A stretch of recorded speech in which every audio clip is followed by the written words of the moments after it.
Hello दोस्तों, आज हम कैंसर से संबंधित कुछ इंपॉर्टेंट मिथ्स या अवधारणाओं पर बात करेंगे। कैंसर एक ऐसी बीमारियां है जिसको ज़्यादातर लोग प्राणघातक मानते हैं, लेकिन बहुत सारे इसको लेके मिसकंसेप्शंस हैं। आज इन मिसकंसेप्शंस पे सच्चाई क्या है ये भी डिस्कस करेंगे। ऑब्वियसली कैंसर के हर एस्पेक्ट को लेके बहुत सारे मिथ्स हैं। आज बेसिकली कैंसर के कॉन्सेप्ट को लेके क्या क्या मिथ्स है उस पर हम बात करेंगे। टॉपिक पर जाने से पहले जो लोग हमारे चैनल पर नए हैं उन्हें रिक्वेस्ट करूँगा कि चैनल को सब्सक्राइब करें, वीडियोस को लाइक करें, शेयर करें, फॉलो करें, कमेंट करें, पूरा देखें। टॉपिक इंपॉर्टेंट है इसलिए इसे अंत तक देखिएगा। चलिए शुरू करते हैं इंपॉर्टेंट वीडियो।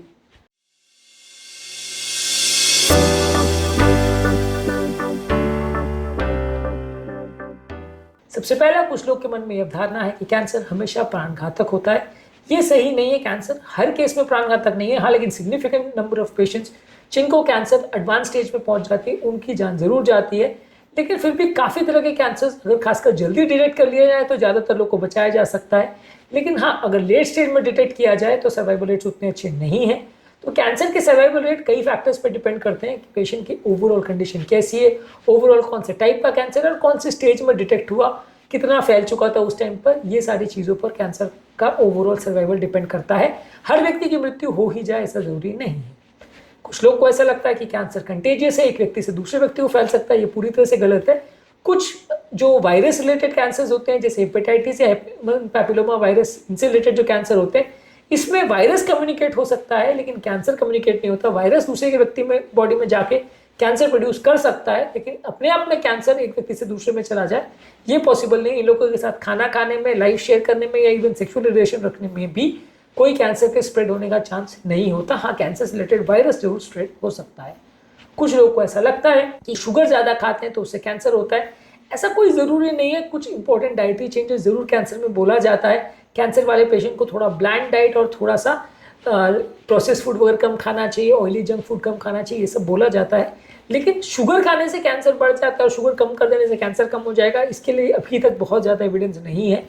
ये सारी चीज़ों का डिस्कशन ज़रूर किया जा सकता है। कुछ हद तक इसमें हो सकता है सच्चाई भी हो, लेकिन बड़ी रिसर्चेज में अभी तक ऐसा कुछ बड़ा प्रूव नहीं हो पाया कि शुगर बंद कर दिया तो कैंसर बंद हो जाएगा, शुगर खा लिया तो कैंसर हो जाएगा।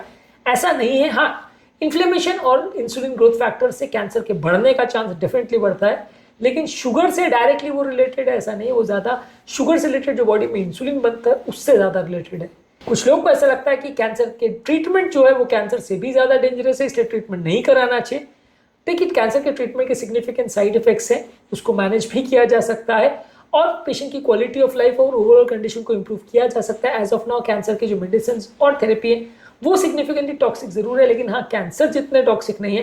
कैंसर में काफ़ी हद तक पेशेंट्स को एक सिग्निफिकेंट डेथ सेंटेंस जैसा मिल जाता है यदि इसको ट्रीट ही नहीं किया जाए। तो ट्रीट करने से एटलीस्ट काफ़ी पेशेंट्स को बचाया जा सकता है, उनके सर्वाइवल को प्रोलॉन्ग किया जा सकता है। काफ़ी लोग की कंडीशन उससे बेटर भी हो जाती है, काफ़ी लोग लगभग नॉर्मल लाइफ भी जी पाते हैं उसके बाद। तो इसलिए कैंसर होने वाले व्यक्ति को अगर ये मान के चले कि ट्रीटमेंट बहुत ही बुरा और करना ही नहीं है तो ऐसे लोगों की कंडीशन और ज़्यादा बिगड़ेगी और उनके सर्वाइवल के चांसेस और उल्टा कम होते जाएंगे। कुछ लोग को ऐसा लगता है कि कैंसर जो है इंजरी होने से बढ़ सकता है, कहीं पर अगर चोट लग जाए तो कैंसर बढ़ सकता है। किसी जगह पर अगर सेल्स का बार बार इरिटेशन हो या चोट हो या रिकरेंट इंजरी हो, जैसे डेंटल ब्रेसेस वगैरह से कई बार होता है, तो वैसी जगह में इरिटेशन की वजह से कैंसर हो जाएगा। लेकिन एक पर्टिकुलर जगह पे चोट लगने से वहाँ पे हीलिंग प्रोसेस की वजह से कैंसर हो जाए ये यूजली नहीं होता है। अगर किसी को चोट लग जाए, ब्लीडिंग हो जाए तो कैंसर हो जाए, ये सब सोचना मिथ है।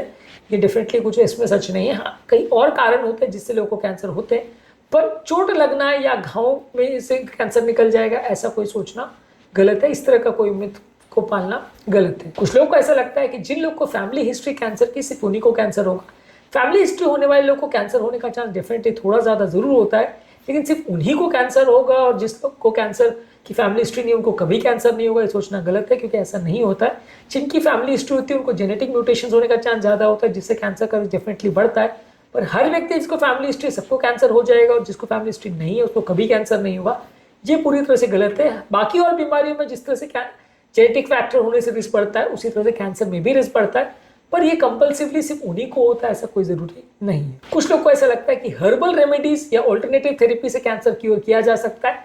ज्यादातर अभी तक किसी भी कैंसर में हर्बल रेमेडीज या ऑल्टरनेटिव थेरेपीज में कैंसर का कोई क्योर अभी तक डॉक्यूमेंट नहीं हुआ है। ज़्यादातर केसेस में उनसे थोड़ा बहुत पैलिएशन मिल सकता है, थोड़ा बहुत कंडीशन बेटर मिल सकती है, साइड इफेक्ट्स उनके ट्रीटमेंट के थोड़े कम हो सकते हैं, लेकिन उसे क्योर हो जाएगा ऐसे कोई बहुत ज़्यादा केसेस रिपोर्टेड नहीं है। लोग फॉल्स क्लेम्स करते रहते हैं। अगर कोई एक्चुअल में क्लेम करता है, बड़ी स्टडी करता है, तो डेफिनेटली फ्यूचर में उसको माना जा सकता है कि एज ऑफ नाउ एलोपैथी में बहुत सारे कैंसर्स के लिए बहुत अच्छा ट्रीटमेंट नहीं है और बहुत सारे पेशेंट्स ट्रीटमेंट के बावजूद भी उनकी जान जाती है।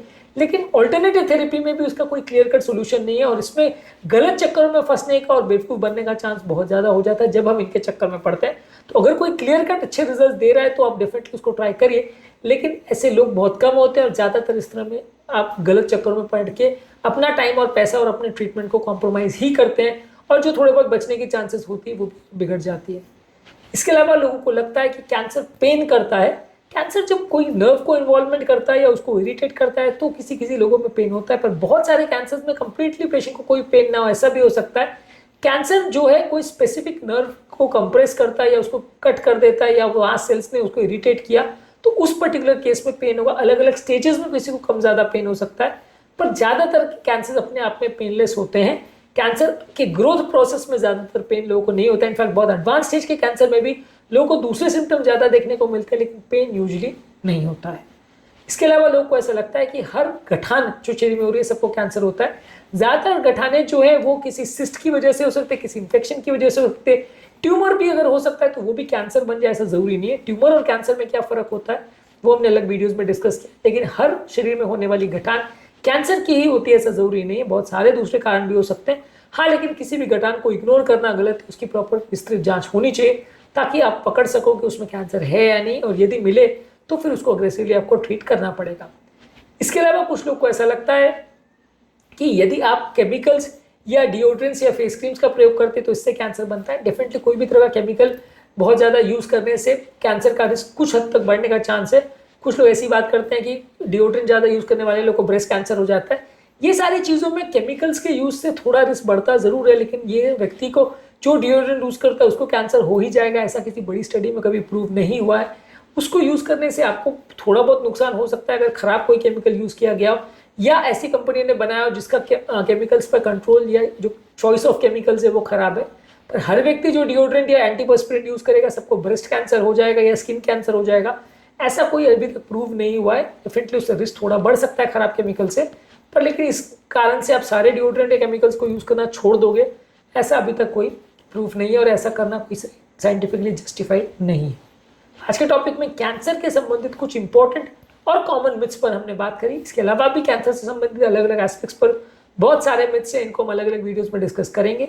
उम्मीद करूंगा कि आज के टॉपिक में कुछ नई बातें जानने को मिली होगी। जो लोग हमारे चैनल पर नए हैं उन्हें रिक्वेस्ट करूंगा कि चैनल को सब्सक्राइब करें, वीडियोस को लाइक करें, शेयर करें, फॉलो करें, कमेंट करें पूरा।